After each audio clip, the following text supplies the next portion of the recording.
నమస్తే అండి. రాష్ట్రంలో కూటమి ప్రభుత్వం ఏర్పడి సంవత్సర కాలం పూర్తయింది. ఎలా ఉంది ప్రభుత్వ పనితీరు? కూటమి ప్రభుత్వం ఏర్పడి సంవత్సర కాలం అయింది. ప్రభుత్వ వ్యవస్థలన్నీ రద్దు చేసి ప్రజల్ని పూర్తిగా మోసం చేసే విధంగా కొనసాగుతుంది.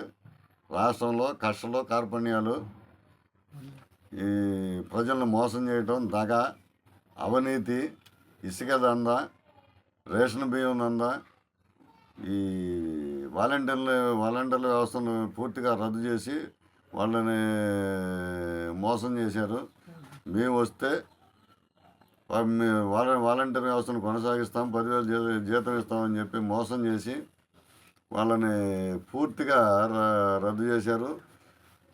నేను అధికారానికి వస్తే బెల్ట్ షాపులను పూర్తిగా రద్దు చేస్తామని చెప్పి గ్రామానికి 10 బెల్ట్ షాపులు కొనసాగిస్తున్నారు.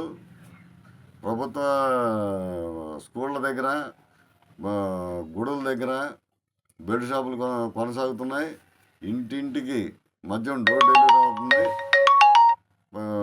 ప్రజా పంపిణీ వ్యవస్థను నిర్వీర్యం చేసి బియ్యం రవాణా వాహనాలను రద్దు చేసి వాళ్ళ కుటుంబాలను, వాళ్ళ జీవన భృతి లేక